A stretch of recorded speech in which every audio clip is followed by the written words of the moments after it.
No, we can examine. Now, Richard Hannay, do we have anything? Right. Dear Richard, how is London? I do hope Paddock is looking after you well, and that your luck on the horses is lasting out. 10 to 1 it is. Now, here's a tale for you. Last month, in the Kalahari, I found myself in a tight spot. After 2 days on the plain, I lost my way and could not find the river. I was forced to go without water for 3 days, and 5 without a morsel of food, save for a few... Okay,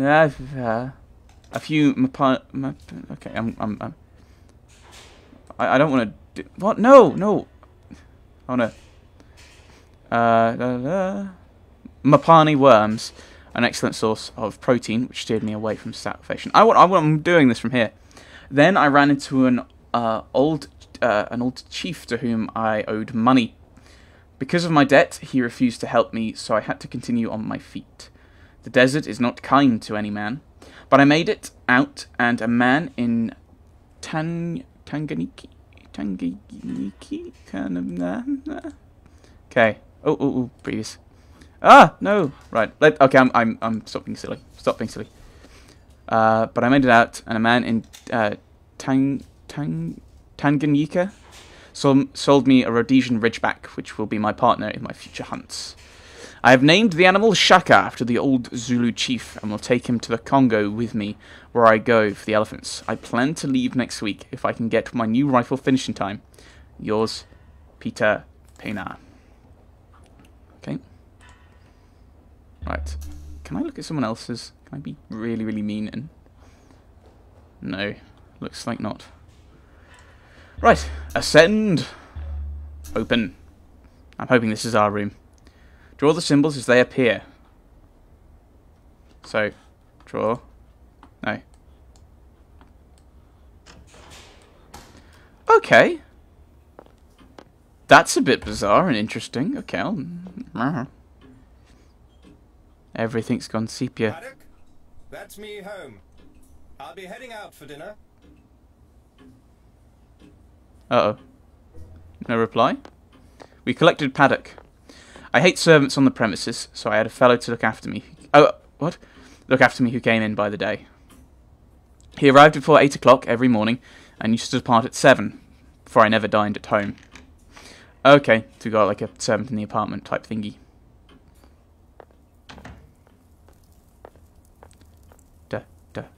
Where are we going? Ah, it's alright, Richard. You're going to lunch with someone. I don't know who. Royal Society of Medicine. I just recognised words, shouting them out. That evening I dined at the Café Royal, and then headed elsewhere for entertainment. Onwards. Empire Theatre. At the Alhambra. Isn't there an Alhambra in Granada? Somewhere in Spain, I'm sure. Uh-oh. An evening's entertainment. Am I choosing this? Or am I reading about this? Leicester Square. Oh, we're reading. On this particular evening, I wandered to Leicester Square, where the more resplendent theatre of varieties could be found. A show at the Alhambra caught my eye, though one could never be quite sure of the act until it had been seen. Music halls. The countless music halls of London were one way of passing the evening away. Farces of all styles played a conspicuous part in this week's bill. Right. So heading to a music hall, are we? It was a silly show. I did not stay long.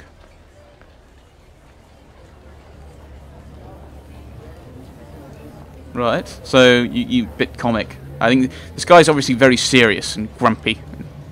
Grrr. That's what I learn about him. Right. He's Scottish, so maybe he's quite dour. Right. On the way home, I gave half a crown to a beggar because I saw him yawn. He was a fellow sufferer. I made a vow. I would give the old country another day to fit me into something.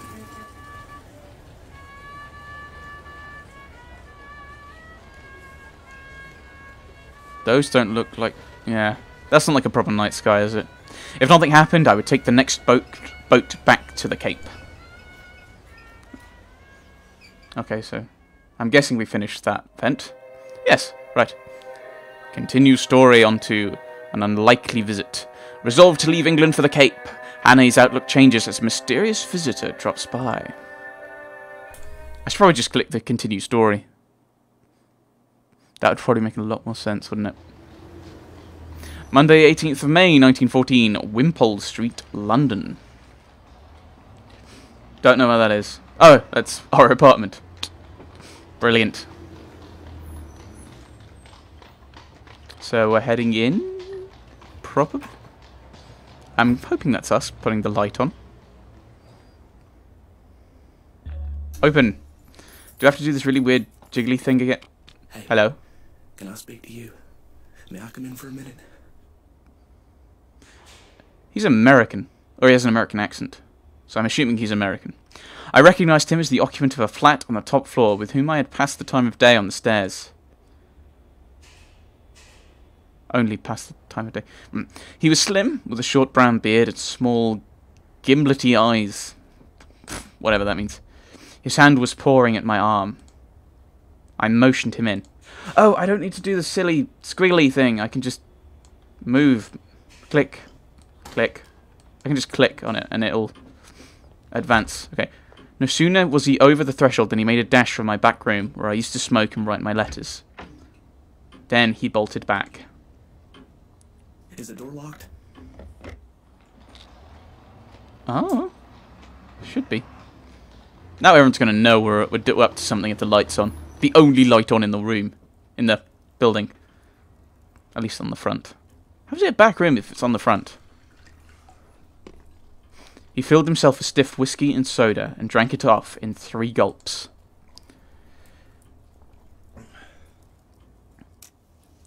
I sat down in an armchair and lit my pipe.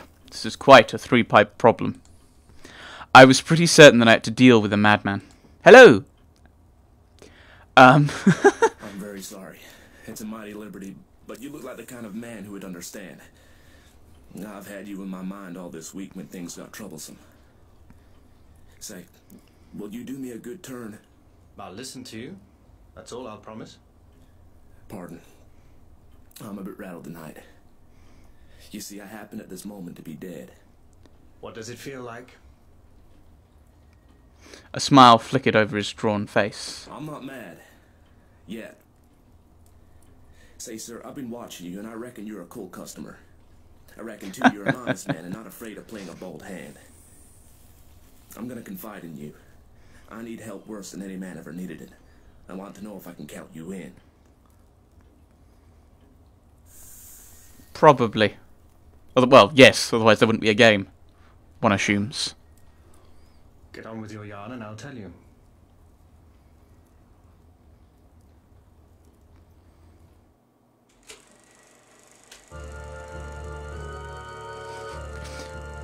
The queerest rigmarole. Franklin P. Scudder was an American from Kentucky. After college, being pretty well off, he started out to see the world.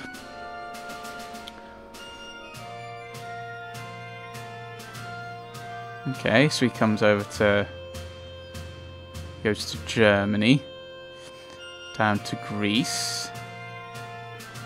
He wrote a bit and acted as a war correspondent for a Chicago paper. Tensions in the Near East. Balkan affairs. Test Europe. Yes. He had played about with politics, at first for interest, and then because he couldn't help himself. Then he made his discovery. He could drive a car. So was his great discovery.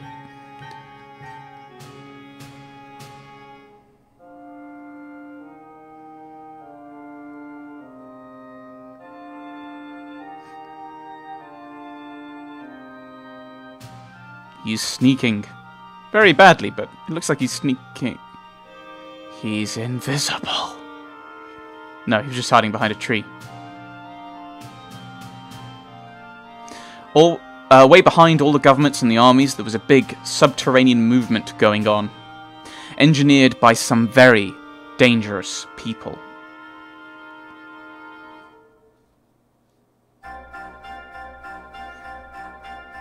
The sort of educated anarchists that make revolutions. And behind them were financiers who were playing for money.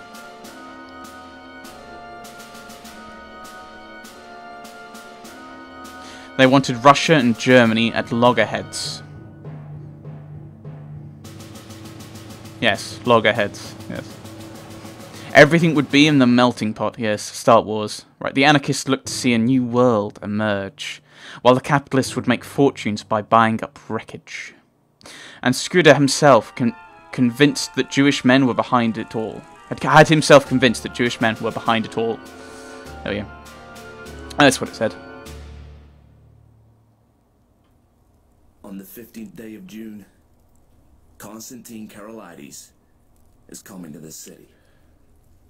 The British Foreign Office has taken to having international tea parties, and the biggest of them is due on that date. Now, Karolides is reckoned the principal guest, and if my friends have their way, he will never return to his admiring countrymen. I sat up for that, for I'd been reading about Karolides that very afternoon. Well, that's simple enough anyhow. You can warn him and keep him at home. And play their game. If he does not come, they win, for he's the only man that can straighten out the tangle. And if his government are warned, he won't come, for he does not know how big the stakes will be on June the 15th. I was beginning to get interested in the beggar. What about the British government? They're not going to let their guests be murdered. Tip them the wink, and they'll take extra precautions. No good. They might stuff your city with plainclothes detectives and double the police. And Konstantin would still be a doomed man. He'll be murdered by an Austrian, and there'll be plenty of evidence to show the connivance of the big folk in Vienna and Berlin. It will all be an infernal lie, of course, but the case will look black enough to the world. The Balkans stir up. Austria declares war on the Balkans. But it's not going to come off if there's a certain man alive, right here in London on the 15th day of June. And that man is going to be your servant, Franklin P. Scudder. Collected. Scudder. I was getting to like the little chap. His jaw was shut like a rat trap, and there was the fire of battle in his gimlety eyes.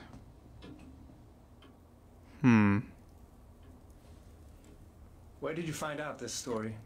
I completed my evidence 10 days ago in Paris. I can't tell you the details now, for it's something of a history. But when I was quite sure in my own mind, I judged it my business to disappear. And I reached this city by a mighty queer circuit.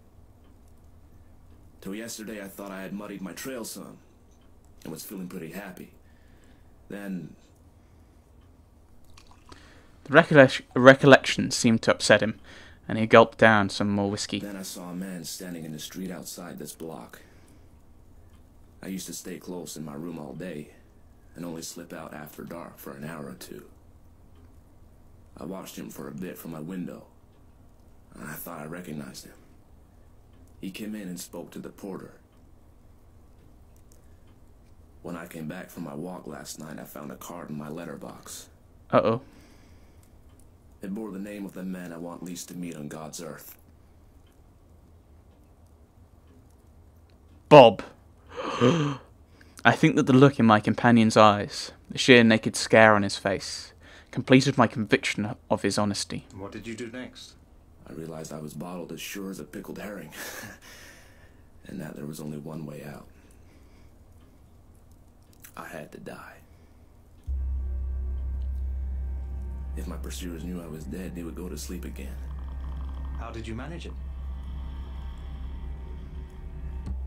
I'm gonna kill you. How Scudder died, right? So he's faking his death, assumably. Step 1. I told the man who valets me that I was feeling pretty bad and got myself up to look like death. That wasn't difficult, for I'm no slouch at disguises. Convince Porter illness requires disguise. Makeup. Clay. I've run out of clay. Rip gown. Too much. Step 2. Then I got a corpse. You can always get a body in London if you know where to go for it. I fetched it back in a trunk on the top of a four-wheeler, and they had to be assisted upstairs to my room. Where to find a corpse? Graveyard? Highgate Cemetery. Transport, stairs. So helpful. Cabby equals carriage. Step 3. I had to pile up evidence for the inquest, so I went to bed and got my man to mix me a sleeping draught, and then I told him to clear out. He wanted to fetch me a doctor, but I swore some and said I couldn't abide leeches. There will be an inquest. Need to supply evidence. Feigned death, sleeping draught. Who to administer? Admin sister. Step 4. When I was left alone, I started to fake up that corpse. He was my size, and I judged he had perished from too much alcohol, so I put some spirits about the place. The jaw was the weak point in the likeness, so I blew it away with a revolver.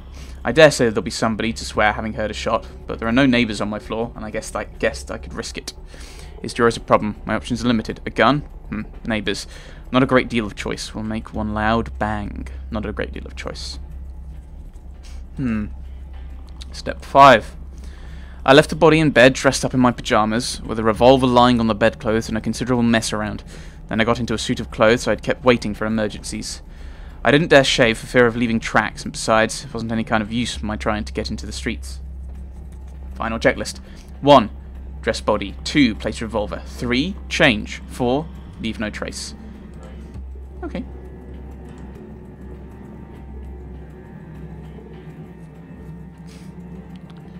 So why are you coming to me?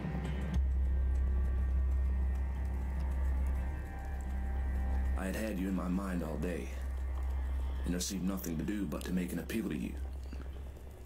I watched from my window till I saw you come home, and then slipped down the stair to meet you.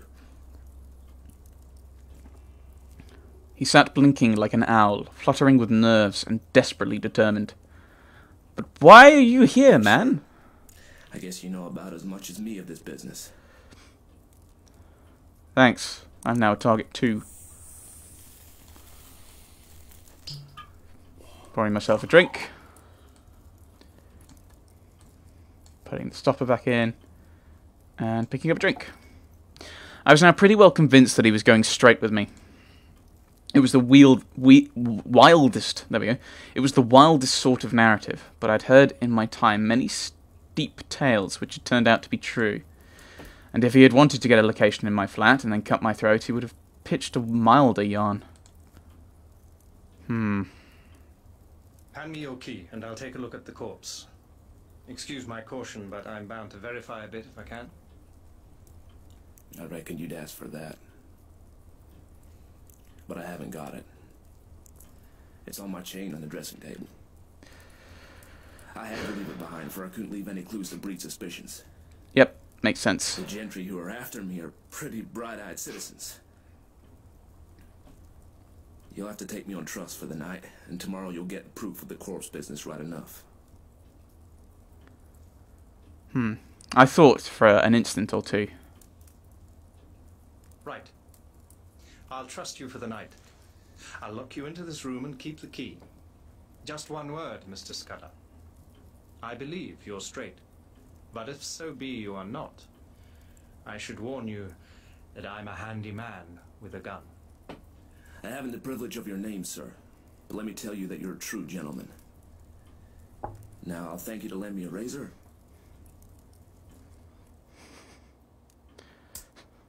I took him into my bedroom and turned him loose. Okay, so he's shaving, I'm assuming. In half an hour's time, a figure came out that I scarcely recognised.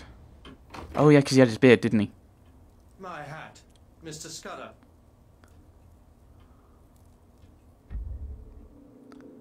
A new man. Well, it doesn't matter which order we do. Similarity, only his gimlety, hungry eyes were the same.